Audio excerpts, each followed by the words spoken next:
J'espère que vous vous portez à merveille, ou du moins que votre humeur est meilleure que les décors qu'on vous infligeait jusqu'ici.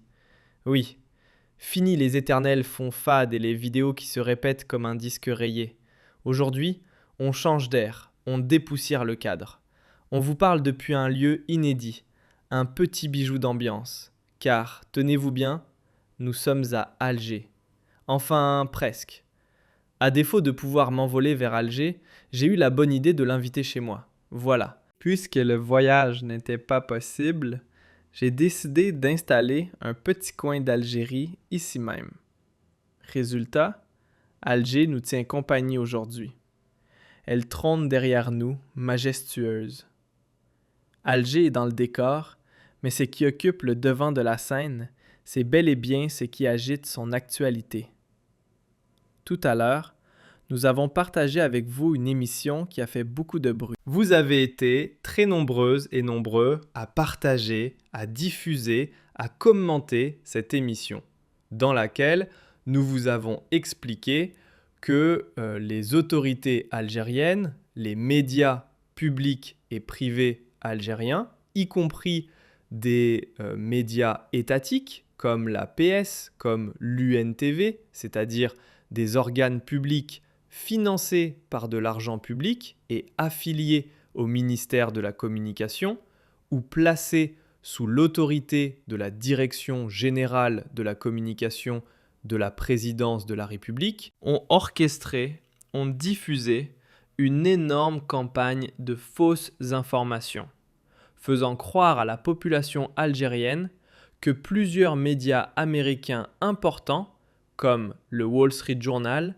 comme Elle Monitor, comme Forbes, comme l'agence Bloomberg, qui n'est pas américaine mais quasi américaine, qui est surtout américaine, et d'autres grands médias ou centres de recherche américains auraient écrit, auraient diffusé ces dernières heures des informations qu'on pourrait qualifier, ou des articles et des contenus qu'on pourrait qualifier d'élogieux, de dithyrambiques sur le projet de Raj Bileh. Selon les médias publics et les médias privés algériens, de grands titres de la presse américaine et de grands centres de recherche en géologie ou des sources américaines très prestigieuses auraient affirmé que Raj Bett serait le géant qui se réveille, serait le projet le plus révolutionnaire,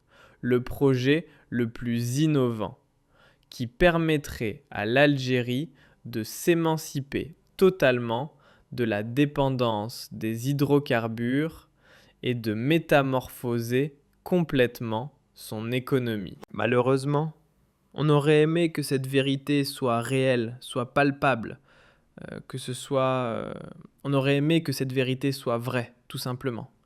Or, elle n'est pas vraie, parce qu'il ne s'agit pas de la vérité. Il s'agit de fake news, d'une campagne de désinformation massive et inédite. Pourquoi c'est des fake news ? Parce que ni le Wall Street Journal, ni Bloomberg, ni Forbes, ni Elle Monitor, ni aucun média américain ou un centre de recherche américain prestigieux, comme il a été cité par la PS et le NTV, et les autres télévisions privées ou publiques algériennes, ou d'autres médias publics et privés algériens comme Horizon, comme Moudjahed ou d'autres sites électroniques algériens, aucun de ces articles américains élogieux et dithyrambiques sur Raj Bileh n'existe. Il n'y a pas eu d'article. Nous avons vérifié toutes les sources qui ont été évoquées, citées par la PS et les autres médias algériens. Aucun média américain, durant cette dernière semaine ou durant ces 2 derniers mois, n'a publié d'articles ou de contenu élogieux ou qui glorifie le projet de Rieh, le présentant, comme l'a dit la PS, comme le géant dormant, ou le géant qui se réveille, ou le colosse, ou projet colossal. Tout cela n'est pas vrai. Mais on va vous raconter maintenant l'histoire de cette fake news, les informations ninja. Comment la PS, le NTV, autres médias publics et privés algériens ont pu diffuser une telle fake news, pas une telle, des fake news au pluriel. Comment cette campagne de désinformation a pu se propager à l'échelle de tout un pays alors qu'elle est appuyée ou elle se base sur des informations infondées et totalement fausses? Eh bien, c'est incroyable ce que je vais vous raconter. Parce que tout a commencé depuis un post. Un post sur Facebook. Une publication sur Facebook. Tout a commencé depuis la page Facebook d'un journaliste algérien qui s'appelle Mourad Chebine. Mourad Bin, c'est incroyable. Je vous dis la vérité, je suis estomaqué. Jamais je n'aurais cru que Moradin va se retrouver aujourd'hui au cœur de cette opération de manipulation. C'est un ancien journaliste de l'ONTV dans les années 90. Les jeunes Algériens ne le connaissent pas, mais ceux de ma génération, qui étaient petits à l'époque, au début des années 90, et ceux de la génération précédente le connaissent très bien. Saafa, c'était une émission célèbre de l'ONTV durant la fin des années 80, début des années 90. Morad Bin était l'une des figures emblématiques de l'ONTV. C'était à l'époque de l'ONTV libre et indépendante. Après octobre 1988, les médias publics en Algérie, comme l'ONV, la parole s'est libérée. Il y avait une véritable indépendance au niveau du ton, au niveau de l'analyse, au niveau de la critique journalistique. Il y avait des plateaux de télévision de l'ONTV. Il y avait des reportages critiques. Il y avait des débats. On invitait les opposants. On invitait les représentants du courant islamiste.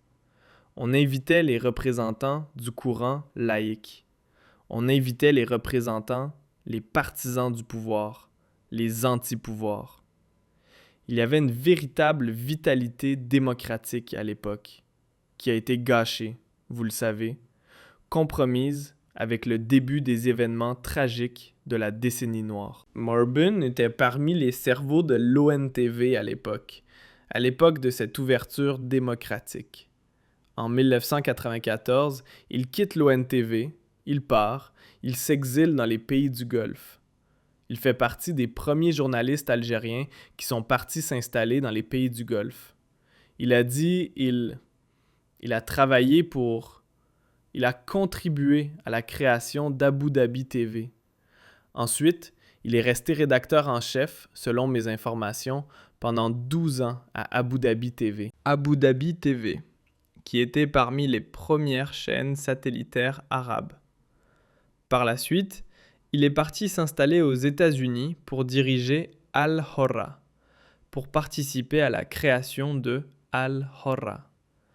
Al-Hurra, c'est la chaîne pana-arabe financée par le Congrès américain.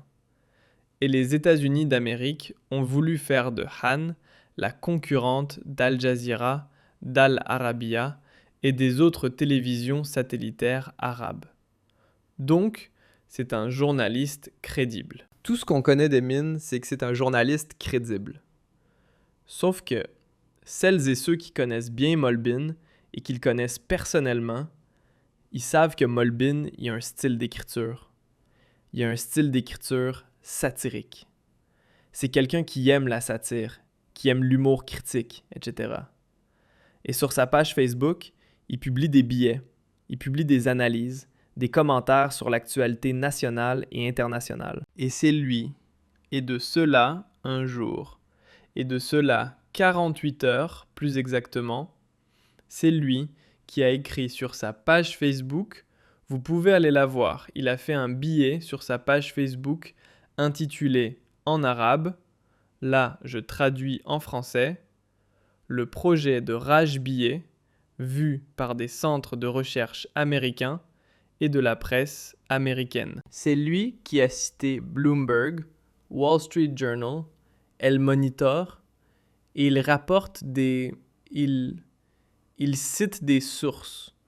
Il ouvre les guillemets et il met des phrases en les présentant comme étant des affirmations de ces grands médias américains ou de ces sources américaines prestigieuses, comme par exemple la plateforme Energy Capital Power. Il y avait un journaliste de l'ONTV qui est abonné à la page Facebook de Morad Shebin. Il a repris textuellement le texte de Morbin. Il l'a repris de sa page Facebook sans vérifier l'information, sans contacter Morbin pour lui dire « Est-ce que c'est vrai ce que tu as rapporté ?» sans aller consulter les sources et vérifier les sources citées par Morad Shebin.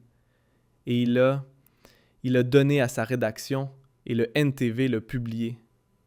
La PS, elle reprend le relais, puisque la PS, elle fait comme le NTV, la télévision publique et officielle, et elle reprend le texte de Mibin et elle en fait une dépêche. C'est du copier-coller. La PS et l'UNTV, ils ont fait du copier-coller. Vous pouvez aller voir sur la page Facebook de Morbin.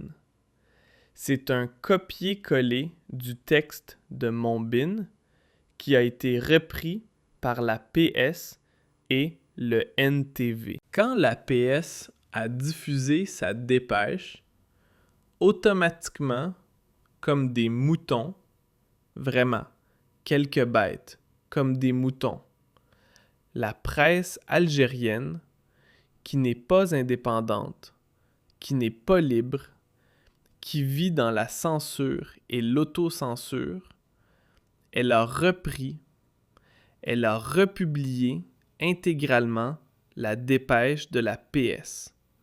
La dépêche de la PS. Vous avez El Moudjahid, L'Horizon, les journaux privés, El Nahar TV, El Hayat.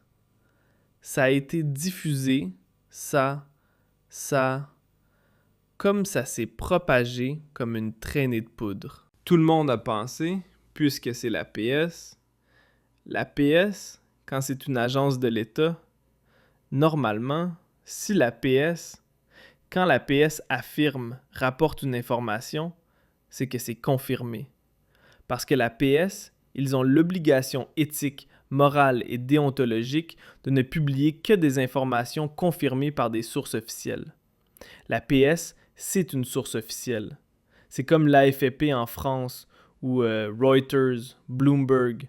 C'est une agence de presse qui a le statut de service public. C'est un organisme public.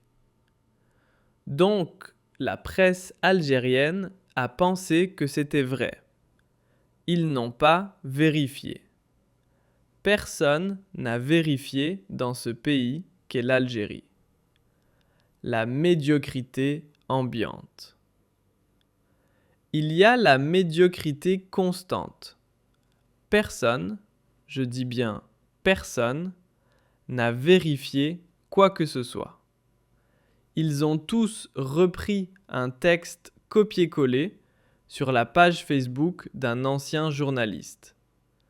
Ils ont tous cru que tout ce qui a été dit dans ce texte est vrai. Donc si Morad Shebin avait fait un texte pour dire « Tebboune est plus beau que Brad Pitt », ils auraient repris, fait la PS, etc.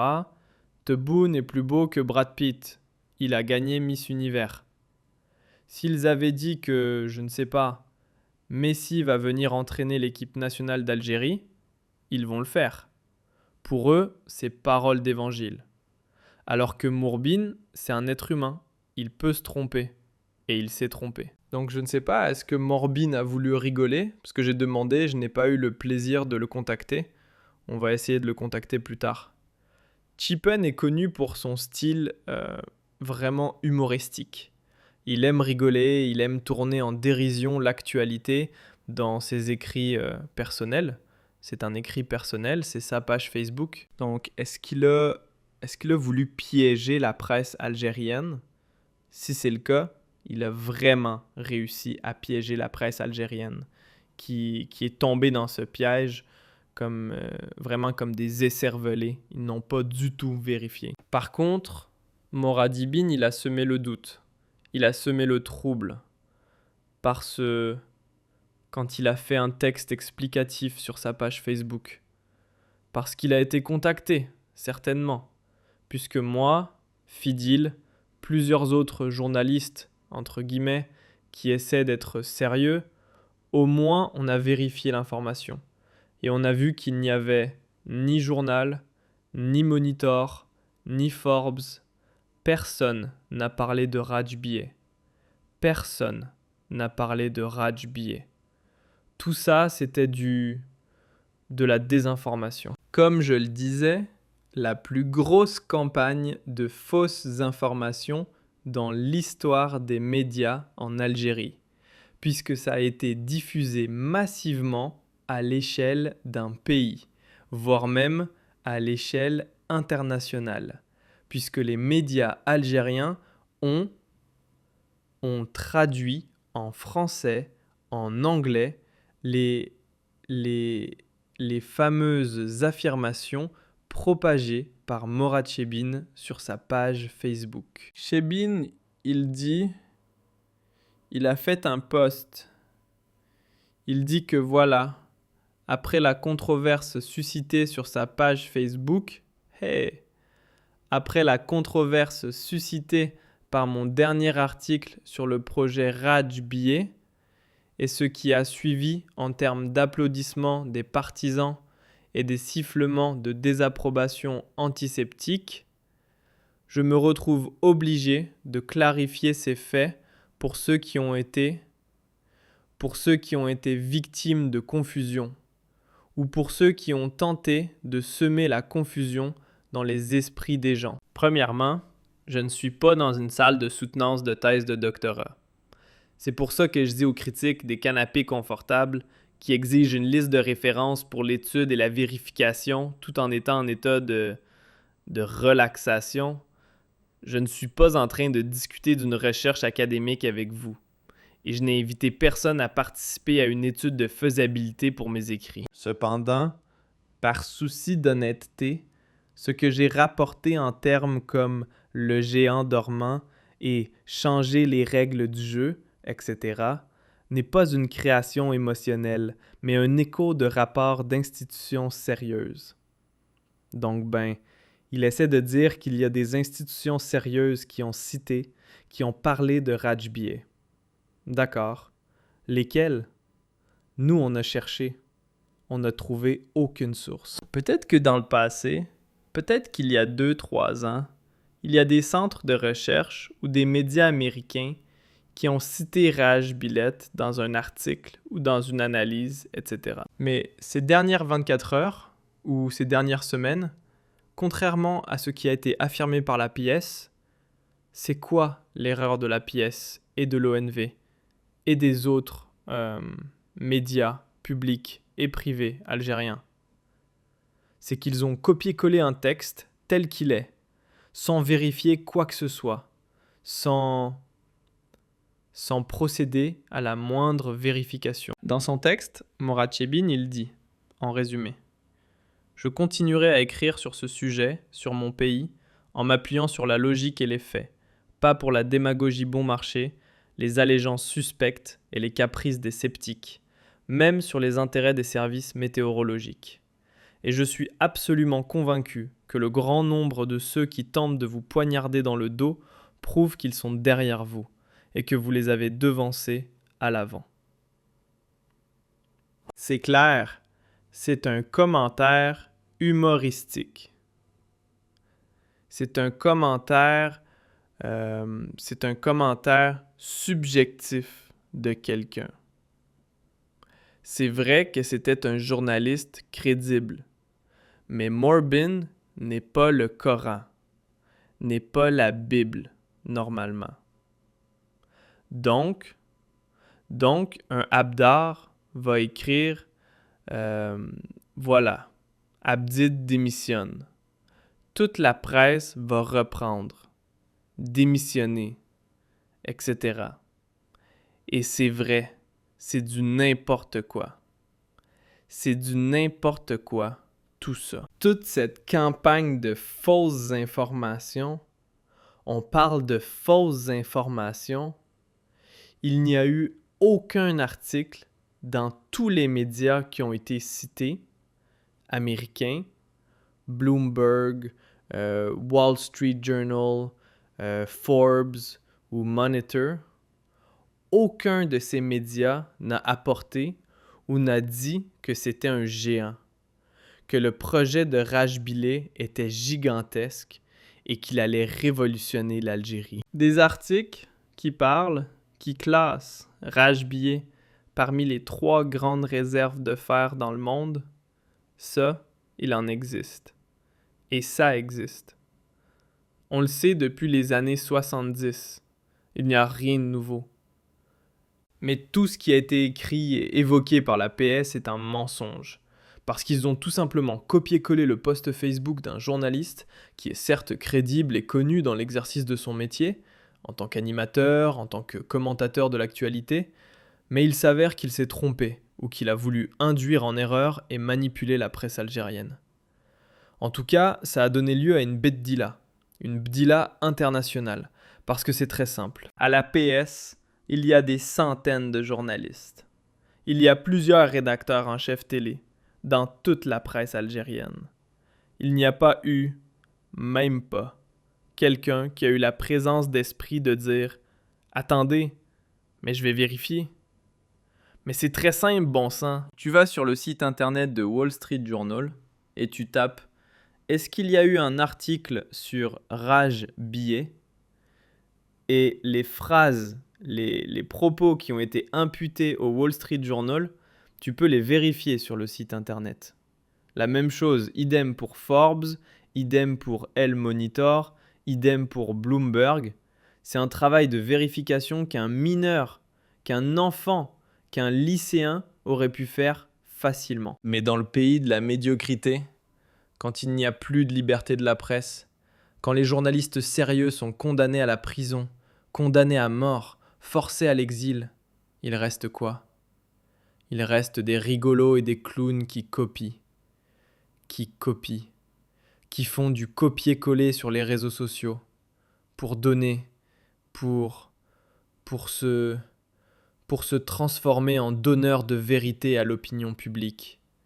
Une opinion publique désemparée, qui ne sait plus démêler le vrai du faux. Heureusement qu'en Algérie, il y a encore des médias indépendants et des cyberactivistes qui essayent de faire de leur mieux pour éclairer correctement l'opinion publique.